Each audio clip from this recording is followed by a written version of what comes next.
Thank you for being here. I'm Amy Brayton, and I want to welcome you on behalf of the Humanities in the Digital World program. It's so exciting to have this place bustling with humanists and some of my favorite people to collaborate with across the university, and our presenters and new faces as well. And to start, I want to acknowledge our presence on the ancestral and unceded territory of the Tongva, Gabrielino, and Quiche peoples and their neighbors. We pay our respect to the members and elders of these communities, past, present, and future, who remain stewards and advocates of this region. I also want to be able to thank this morning a lot of people who have come together to make this event possible. So first I want to thank Peter Mancall, who is the PI on the Humanities in the Digital World program, who has made this happen by always having this ambition to seek funding and then to support programs and to let people do what they do best. So thank you very much. We have a team who works with us at Humanities in the Digital World, some of whom are here, and I want to thank them as well. And so that includes Will Young, who's our research assistant, Lauren Dodds, who's our postdoc, Lily Adkins, who's our undergraduate student worker, and also Will Cowan, who's not here, who is now an assistant professor at Cal Poly, but he really worked to put this program on as well. So I want to give you a little bit of background about Humanities in a Digital World, and then we're going to move right into talking about the symposium. So Humanities in a Digital World, which is co-hosting this symposium, started as a digital humanities program in 2014 when Peter Mancall, who was then dean, right? Even that. But no more. Got funding from the Mellon Foundation. I know, not more. Got funding from the Mellon Foundation to start this program that primarily focused on funding individual fellows who were really strong humanities scholars, regardless of whether they actually had digital skills, though many of them did. And the idea was to be able to take people who really do humanities scholarship and to expose them to digital technologies and to see what happens. And then in 2017, we got a renewal of the grant, but we changed the title from Digital Humanities to Humanities in the Digital World, with the acknowledgement that really all humanities scholarship is interwoven with the digital at this point. And we've had some amazing fellows. We've actually had 20 PhD graduate student fellows up to this point. We've had 11 postdoctoral fellows, 2 of whom are presenting today, so Mark Letney and Sean Fraga. And then we also, over the summers, we host boot camps, and I think some of you have been participants at them, that are hosted by our wonderful partners in the Ahmanson lab with Curtis Fletcher, and Andy Rakowski, and Sean Fraga, and Virginia Kuhn. So they're great partners. And the other thing that we've done is we've hosted best practices workshops and symposiums. And so with our fellows and our workshops and our boot camps, we really bring people together, which I think is the spirit of digital humanities projects, right? The spirit of collaboration. And so I am lucky enough that I get to work with really fabulous people and to collaborate with them. And planning the symposium has been one of those experiences. So I also want to be able to say a really special thanks to the co-organizers, who's Curtis Fletcher, Sean Fraga, and Matt Borges. So thank you to all of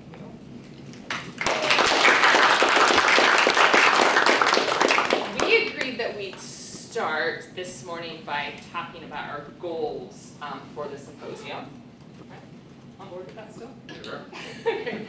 So we have many different goals, and I have even many personal goals, but I wanted to share one with you as someone who is comes from background in literary studies, where there's really a focus on close reading, and I like to think that that's one of the things that makes humanities research really different from other disciplines, right? Is that in the humanities, many of us have this skill of close reading, where we really consider how meaning is made by the relationship between form and content.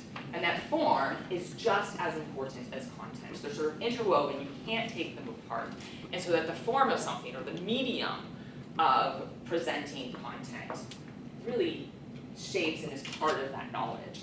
And so one of the things I'm hoping from the symposium, in order to be able to learn from the projects that will be presented today, is to really think about how the forms of AR and VR really shape that content, how they're part of that content. How does it make it so we get to tell different stories that we wouldn't have thought of whatsoever without immersive technology? So that's the goal and what I want to find out today. And so since I'm speaking first, I also want to make sure that I give a really big thanks to all our presenters who agreed to come here, who have traveled from far, who are willing to share their work. So thanks to you too. And then I'm going to turn it over to Curtis. Yeah, is that okay? All right, Curtis. Hi everyone. What do I want to say? I guess I just want to say welcome not just to the conference, but to the Ahmanson Lab. I'm the director of the Ahmanson Lab. And it's just fantastic and thrilling to have all of you here in this space with us for the next 2 days to showcase your amazing projects and to help us and each other think through, I guess, the role of immersive technologies, AR, VR, MR, photogrammetry, 3D modeling, all the associated technologies and methodologies, their role or the potential role in existing and potential role, I guess, in humanities and humanities adjacent work. I guess I'm thinking, sorry, I now just want to piggyback off something that Amy was saying, form and content. One of the stories that I tell about digital humanities, and you've heard this spiel before, is that there actually is kind of two digital humanities, or it can be divided up. I'll give you divided up in a lot of ways, but one salient way is between, there's the data-intensive humanities, which is what most people think of when they think about digital humanities, right? Having to do sort of large-scale, longitudinal data analysis of culture. But there's this other sort of unspoken version of the digital humanities, which I call the immersive humanities, and this is VSIM, this is Hypercities, this is also scalar, multimedia, multimodal publishing, which is how does the form influence the content, right? Those two things. Sometimes I hadn't quite thought of it that way, but I think that's exactly what the immersive humanities is, right? It's this, humanists are storytellers, and we want to immerse our readers in a particular place or time or language or whatever it is. And in that way, in some ways, I think digital technologies, immersive digital technologies, are actually more well-suited to humanities than maybe large-scale data stuff is. But I've been thinking about this for a long time, because I've been, one of the directors of Scalar for many years. And so I'm glad that, right now here, there's this point where we all kind of came together, and there's this conference that actually has the term immersive, humanities in it, right? So I don't know, maybe it's high hopes, but maybe this is like the 2007 conference in Virginia, where digital humanities took shape in a certain direction. Okay, anyway, I want to thank a couple people, the organizers, Matt, Amy, Sean, and I especially want to thank Peter and Humanities and Digital World, Amy, Mellon, for funding this event and putting it together. Lots of people can just dream up events. Oh man, wouldn't it be great? There are no real conferences that are focused on this kind of thing. We should have one. It's one thing to be able to dream that up, and another thing to actually have the funding and the organizational, wherewithal to put it together. So thank you, Peter and Amy. The last thing I'll say is, I think we're at capacity. We'll likely go over capacity. It's okay if we violate a few fire codes. But if there is a fire, this is a dead end, but there are stairs down that way, and you can obviously egress in those two directions. So, 3, dead end. Okay, that's it.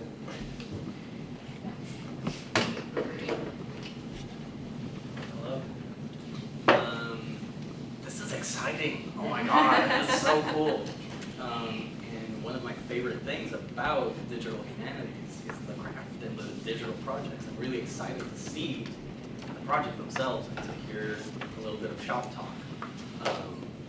And in the hands-on portion, when we get to see some of these projects, I'm excited for an energy of not just being critical about the projects, but also celebrating the work that we're doing, because it's hard. Yeah. So Sean. Sure, thank you. Thank you all for being here. So I'm here because of Amy Braden and Peter Manicold, who brought me in as a postdoc 3 years ago. And I asked Amy in one of our earlier conversations what Mellon wants out of me as a postdoc. And Amy said, well, they don't really want anything specific. They're interested in work that sits at the margins of scholarship. And I thought, no one's doing anything with AR.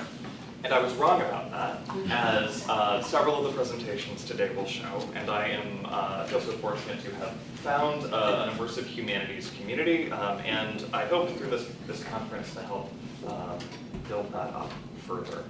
I think there's two things that I hope all of you get out of this weekend. The first is that sense of excitement that Matt's talked about with these projects, and the second is a sense of productive critique.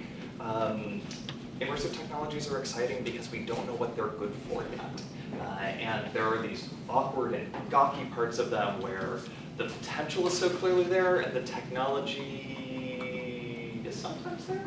It's not quite there yet. And so in watching these presentations and asking your questions and going out and trying the technologies themselves, I'll be very curious to hear you in conversation with each other about what works well now and what has potential for the future. And to come back to Amy's initial point about form and content, if we think of these as media rather than just as technologies, what can we use them for that we haven't been able to do so far? So it's with that sense of optimism and charging into an unknown future that is very scary for me as a historian that we have gathered all of you here today. Anything else that we want to say to start it off? I do want to talk a little bit about the format. So we're going to start with really brief introductions of all of the scholars. There's really accomplished scholars who are presenting. We're going to keep it short so we keep on time. So we hope you will Google the scholars after sometime, lunch or to be able to find out more about them. But we're going to do really brief introductions. Then the presenter will share with you their projects, then we'll have comments from another presenter, and then we'll have another presentation, and then after that we're going to have some hands-on demos where we have stations set up where we really want people to be able to participate for exactly the reasons that Sean spoke about. We have lunch for everyone, and feel free to have coffee. That's all. Terrific. Then with that, I'm going to introduce Michael Jarvis. Michael Jarvis is an associate professor of history at Rochester University. Actually full. A full professor. This summer, yes, yeah. Michael Jarvis is a professor of history at Rochester University and the director of the Digital Kormantin project, about which he will be speaking with us today. Okay. Yes, thank you. Thank you all for being here. Thanks to Mellon. Thanks to I'm so excited for this project. And I will also say at the very beginning that this is now very much reverted back to a beta stage because we had to, we're basically rebuilding this now because we went to Ghana for the first time since COVID opened up and found that our castle, our site we're interpreting, has changed a lot. So we have to basically build from scratch again. Because we have short time, I am going to invoke or impose upon myself question discipline. So first I'm going to introduce what Digital Kormantin is. It's an important place where history happened, where it is because it's unknown, its location is unknown to probably most of you. Then in terms of context, I'm going to say who I am, when this was created, which is also a bit of why, and then shift to goals and the digital humanities implications, which is basically the so what of the project. So let me jump right into things. I'm not going to read this, you could read this, but basically I'm trying to, in a digital environment, replicate as best I can what would be a physical tour of a historic site. So very few people are ever going to get to Ghana and Abandze. So through a video game immersive environment, I want to approximate, make accessible to a global public, a place that very few people will physically get to. and tell its history. In trying to interpret it, I've had to do a deep dive into a surprisingly understudied place, given that this is the birthplace of English Africa. This is the first base they placed in the African continent, and yet it's their Jamestown, if you will, and yet it's been overlooked. Where is it? It's on coastal Ghana. Ghana was one of the most heavily occupied places of European trading nations from 1482 on, Elmina. So Kormantin is actually 150 years late. It's kind of in the middle of this, but Dutch, Danish, Portuguese, Brandenburg, Swedes, they were all along this coast building fortified trade posts for primarily the gold trade, shifting into the slave trade. Who am I shapes what I want to do and this. I'm first and foremost an archaeologist, so I am looking for places mixing physical evidence, artifacts, architecture, features with historic records. So I'm a historian as well. I put these two different evidence sources together. And then very much I'm a public historian. Undergrad, I was a historic interpreter. I was a blacksmith in a village. I did my grad work in Williamsburg. My wife was a costumed interpreter. So very much museum studies, how to interpret history to a public and how to tell stories and teach with a site situating history in space. Very much what I want to do, and this is what I'm bringing to the project. And again, giving public tours, I'm thinking of a digital way to do what I would do with a group when they are there actually in Abandze. So, why Abandze? How did I come to it? The University of Rochester was doing field schools. We analyzed this and many other European trade castle sites. We did structural engineering, and we did a lot of digital capture of these sites, somewhat to assess their present state for future planning, and then also to kind of, for me, looking backward into how did these castles evolve, and thinking about the communities, the interactions, the history, the encounters, the exchanges that happened in these places. So these are some pictures of Fort Amsterdam in Abandze. It's on a hill sticking out into the ocean. And then shifting into archaeology. We didn't actually know, sparse documents, and parts of this are missing, and it's all in ruins. So shifting into archaeology with Syracuse University's Christopher DeCourse, who's pretty much the foremost archaeologist working in West Africa in the United States. And then I traded my trowel for a camera and a scanner, which is ways of very precise capture of reality, partly to assess its current state, partly to bring these castles back to Rochester and Syracuse with us so we could do analysis and ask questions and study it in a virtual form the rest of the year.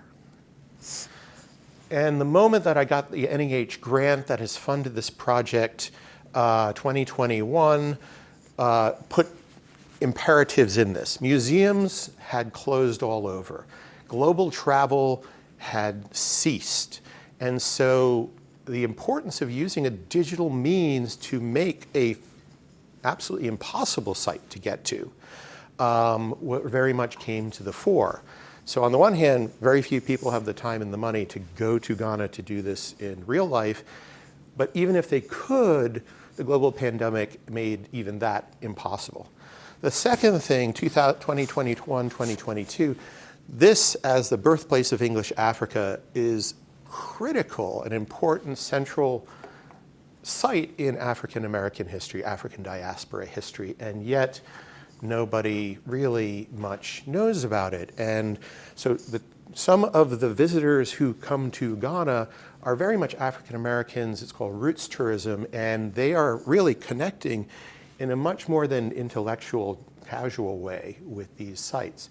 And so trying to bring Kormantin to a global public is also valuing, recognizing the African-American experience. It didn't just start in the Americas. It has, before the Middle Passage, an important story and thread to tell. And so this is a site to think about and consider that as well.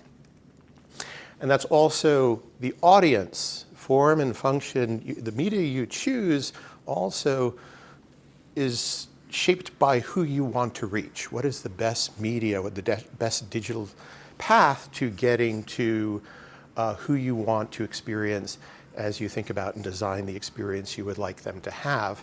And going with a video game engine that's going to be available on a website for free is shaped by wanting to reach the most people.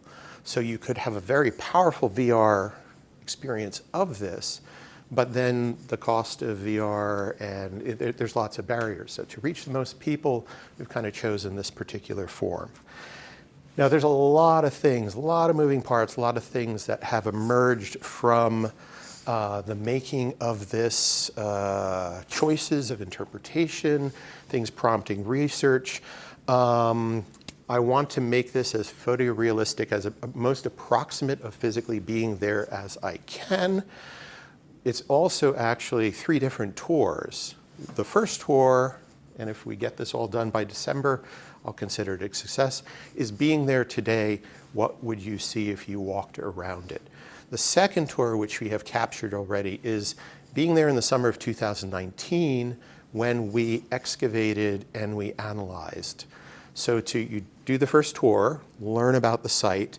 It unlocks a second tour where you learn how scholars approach the past, how we study a ruin, how and why we dig in certain areas, and how the artifacts tell us about evolution, temporality, interchange, things like that. So how we know what we know, but also how digital heritage scholars, how heritage scholars work and think, showing the methodology.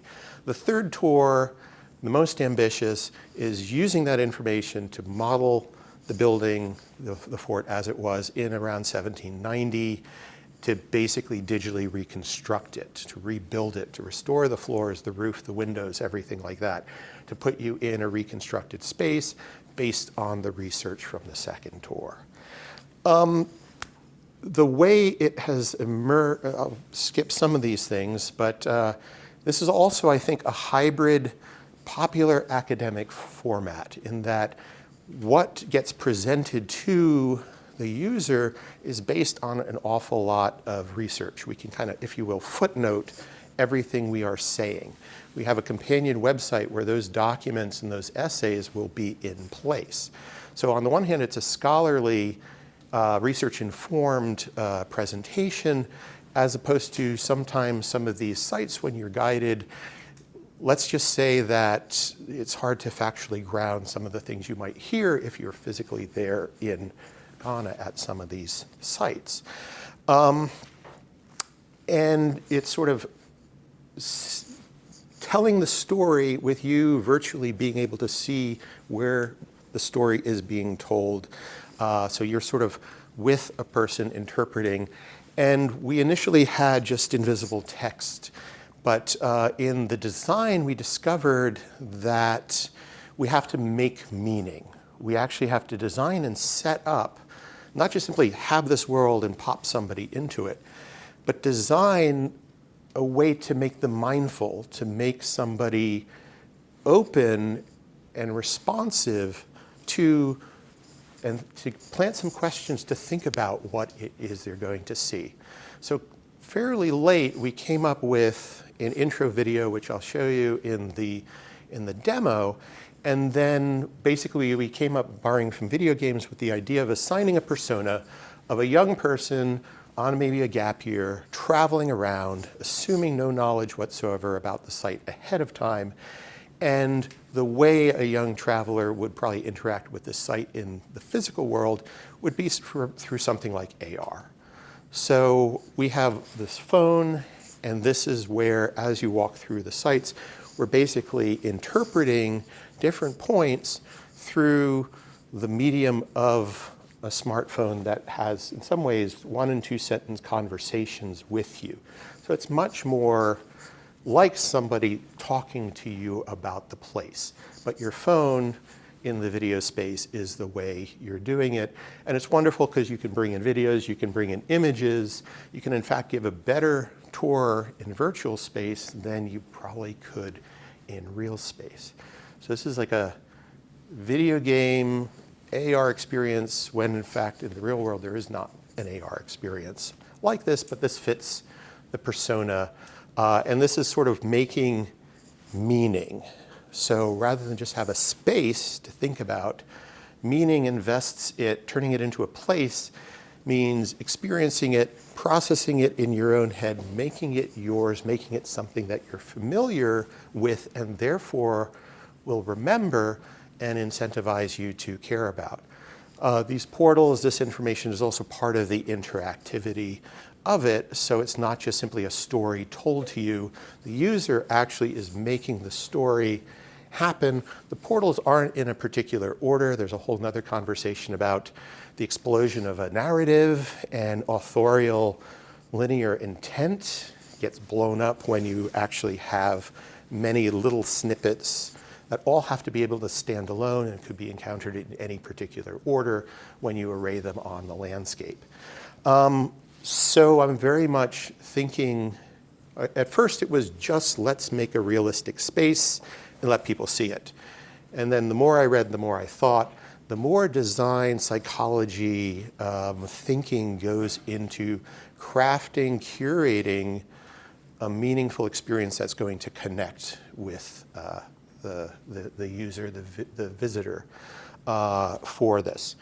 And then this is also my practice site because down the road we have actually captured Elmina Castle, which is 540 years old. It's 500 feet long, 150 feet wide, 120 rooms. That's a sort of 5-year project because it's this much older, bigger, enormous thing. But the same techniques that get worked out building this are going to be deployed with a larger team as we scale up to do arguably a more important central place in the African Atlantic world. So we can visit some of these. One last thing also is we want to also, I want this as the 2019 intervention. Ghana is experiencing essentially a fishing stock collapse through essentially Asian trawlers which are destroying a way of life for artisanal fishing craftsmen. Abandze Beach, where this site is located in the present, is enormously suffering. And so part of this tour is actually also in connecting the struggles of the present day community. So this tour about the past can actually be consciousness raising and hopefully get some activism about a problem that is facing this site in the present and the future. So the community now can't be separated from the community of the past. I won't talk about that third tour, but there's a pipeline of how you go from maps and ruins to 3D reconstructed spaces and hybrid ruin versus reconstruction, and the ethics of how you visually signal what you are making up with informed data versus what is really there. But ending with how do we go from this specific project into something larger? What I'm doing here for Kormantin Castle really can be done for any historic site that anybody really thinks is important and wants to tell and interpret the site situated in this 3D space. So the techniques, the phone, the portals, all of that can be ported and used by you guys to interpret and bring places you think are important to the larger world. I'm doing this work, this kind of capture of a place also. A lot of this is defined by virtual tours and experiences and immersive experiences that I don't like or find fall short. And a lot of tours will bring you through with what I think is the Matterhorn or the Google Street View. So you capture with a spherical camera, and you can sort of hop from place to place to place and be immersed and learn a lot about it. But in some ways, you as a user are confined by the choices of place that the designer made. Whereas this space in a video game, you can go anywhere. You're basically empowered and emancipated to explore on your own, and that makes, I think, it a little more meaningful because you have agency in the experience versus being led through a series that the Street View goes. And again, that ability of the player to determine, process information, absorb it, synthesize it, make sense of it, is that kind of overcoming the beautiful, empty, static visualization trap that I've seen in a lot of very good digital creations, especially in archaeology, where it looks nice, but there's nothing to do, and after a little while, there's a bit of a so what, especially if there's not even a lot of interpretation going on. So you put the information there, and that's where meaning is made by the player. And then the very creation of it. This is, again, an experimentation site. To do what we want to do, we've had to learn a lot. And this is where I'm learning from students, learning how to teach this stuff. We're reading a lot in terms of what other people have tried to do or points that they have tried to make. And so in the making of the project, we're doing a lot of thinking about physical space, historical space, space in the present, reconstructed space in the past. And these are larger questions I think we're all grappling with. And also I think broadly, this is under heritage, but heritage is again a very expansive term, and what an archaeologist thinks of as heritage and what a historian thinks of as heritage, and a museums person or a historic site. So heritage itself is something to think about, interrogate, and try to have a conversation of the next 2 days. So that's me. I probably went over, but yeah, a lot. And again, one thing I'll say is we are not lone scholars in the archives. That's one of the most exciting parts about this, and also one of the hardest things to explain to people is that we're much more like a movie director / producer in that we have a huge team and a lot of moving parts, and we have to think through a very complex, multi-person, multi-sited program. And so very much thanking a huge number of people who contributed, who made the sort of work that is going into this.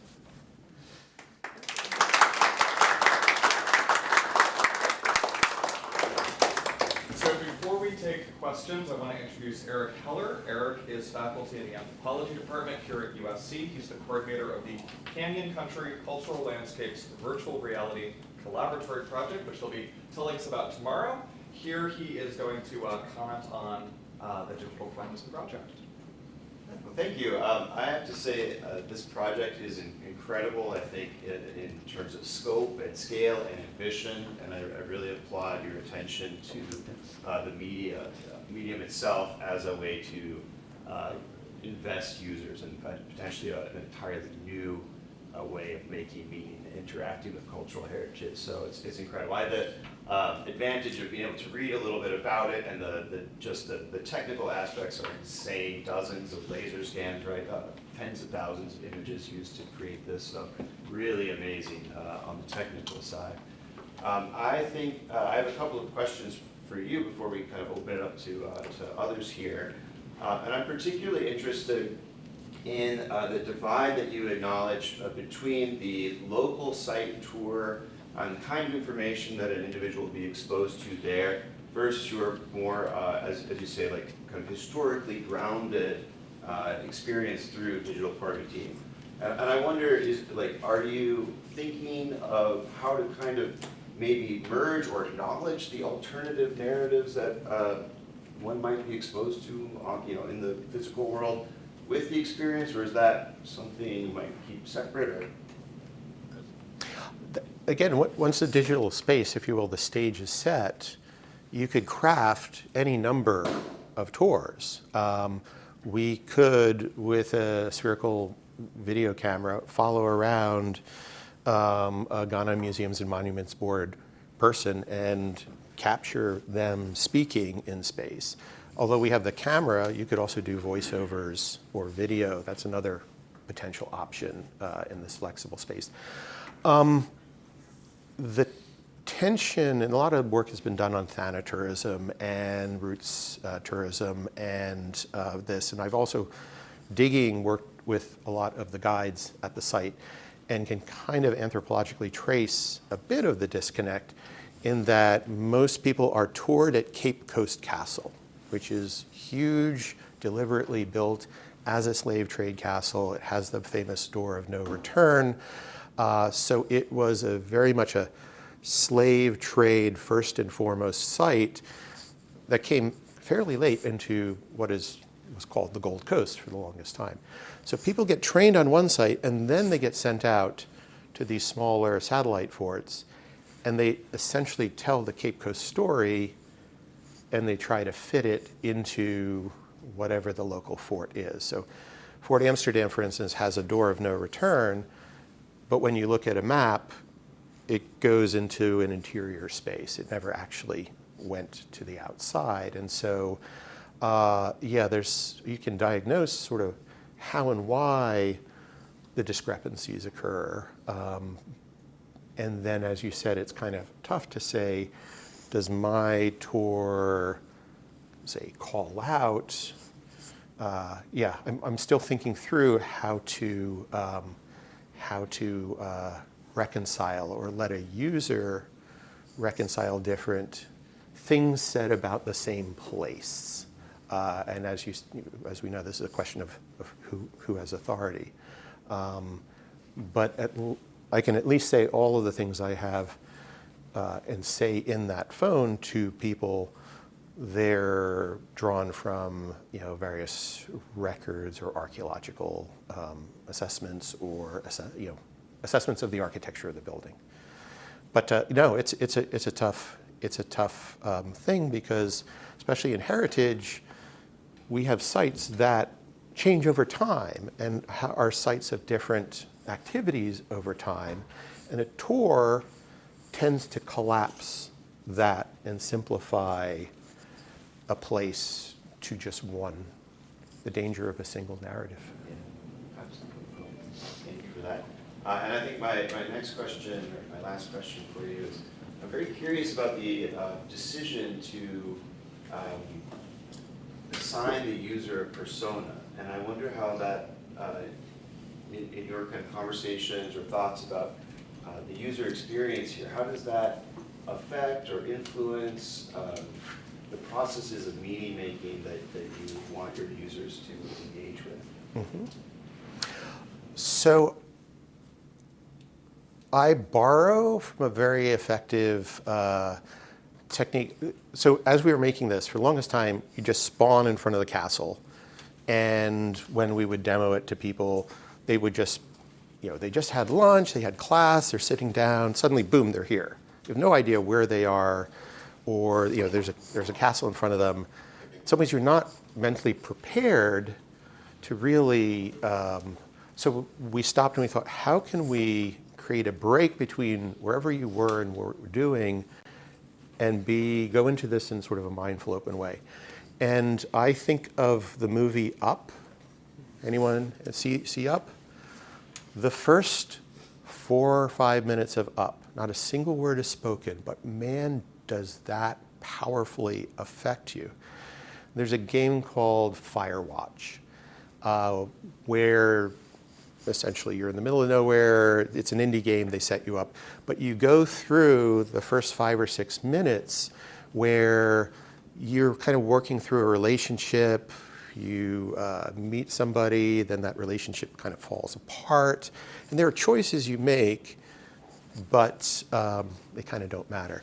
But it's a way of setting you up so that when you are in the game, you have a backstory, you have a reason why you are there in this place, because you're sort of retreating from a marriage that has kind of tragically collapsed. So how do we give people something to think about and also maybe introduce them to some basics of sort of Ghana, Guinean history? So we came up with this little 2-minute video that you'll see in the demo that is you arrive in Accra and you're on your way to Abandze, and you're basically being told things about it on the way to getting there. And then when you get there in the video game, you've already thought about travel through time. So that persona, I'm borrowing from things that really affected and impressed me. And this is a solution to the problem of too staccato immersion. In some ways, how do we, just as we have done a lot of studies of, the museum experience is shaped by a lot of things before you even get into the museum.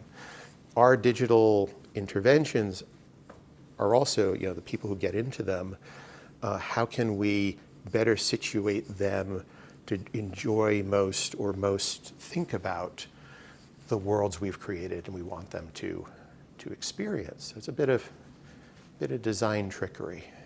Fascinating. Well, thank you so much. I think with that, we still have some time for questions.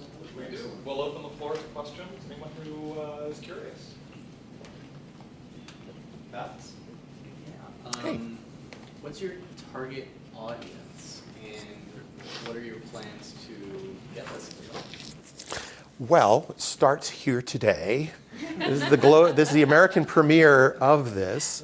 I've done a lot of sort of interacting with University of Ghana and Ghana Museums and Monuments. So there is actually a domestic African target for this, people who are physically going to the site. Hopefully people will experience this and then actually go to Ghana, because this isn't a substitute for the real thing.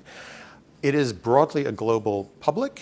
Ideally, it is many African Americans where this site is of particular significance in terms of their heritage. But it should be for white Americans as well. It should be about all Americans to know this is a thread by which people came to the Americas.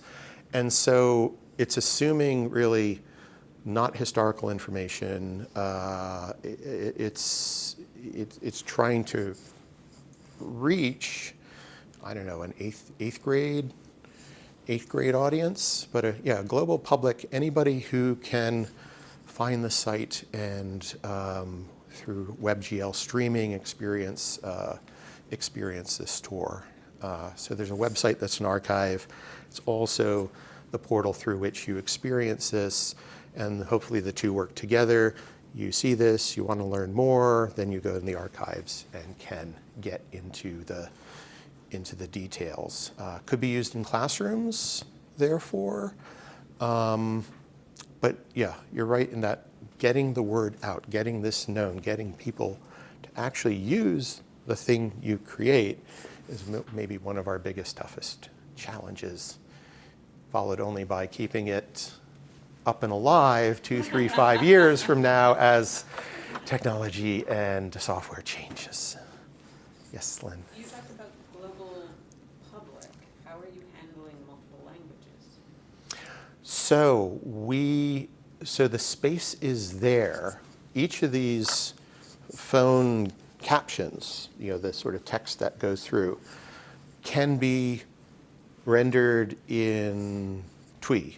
It could be rendered in French. It could be rendered, so you could have quite easily, different language versions. I think this is a Dutch colonial site, so Dutch translations, Dutch text could clearly be one of the options. As I mentioned, it could also have voiceover. When you trigger the portal, you can also play an audio file as well. So there are multiple accessibility options built into the game assets that we've created. We're just trying to get the English language down and running. But the space is there to create any different, multiple versions of this. Yes?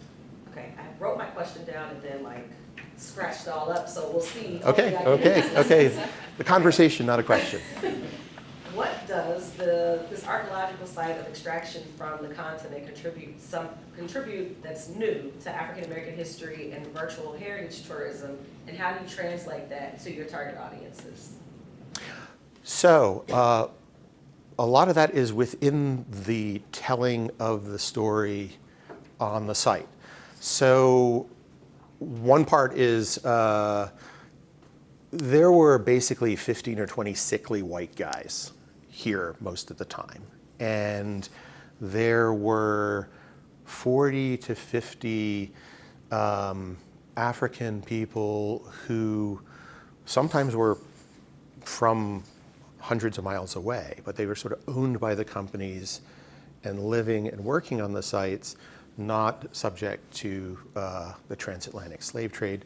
There was a large community of 1,000 to 1,500 people around living in Abandze. This, in some ways, once the fort was created, became a magnet for migration and commerce.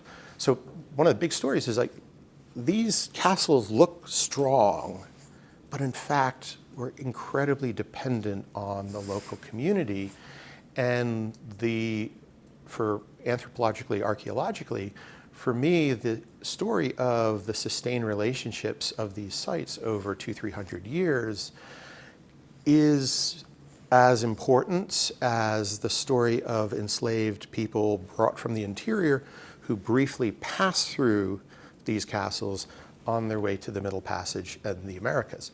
It's not to diminish that, but that currently is the only story you get when you go to Ghana.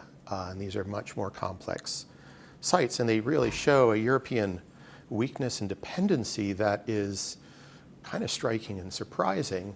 And the archaeological material, especially this summer, we found the wall of the 1640 to 1660 Kormantin castle. The English castle, we now know, was destroyed and replaced by the Dutch castle that you can see today. So we're finding layers between 1630 and 1660. And tobacco is newly arriving, and we're seeing, locally made African pipe forms. We're seeing local pottery that is actually being made in a Bellarmine, a European bottle form. So these are material, sort of moments of hybridization, of sort of mutual interaction. And on the flip side, we look at the faunal remains. European people stationed here are eating almost entirely African diets. So this exchange is affecting sort of people on both sides. And so it's this really interesting new story that the archaeology, the research is revealing that can be told on the site where it happened. And in that second tour, again, you can look down into an archaeological unit, and we can have the artifacts there and then talk about the interpretation, the discovery there in situ.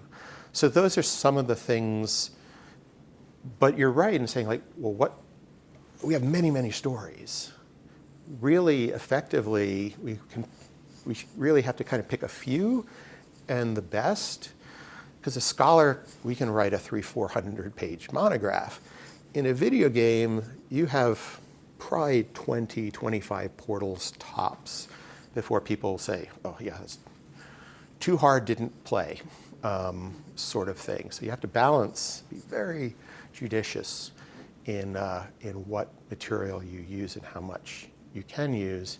And even the text you need on those phones has gone through tons and tons of editing. The word choice and the succinctness, in some ways, this is soundbite text which is very different from how we as scholars might usually write in a journal. So even just the words we use to tell our story in digital space is shaped by the audience in mind. Yes? Hi, thank you very much for the presentation. It was really, really interesting.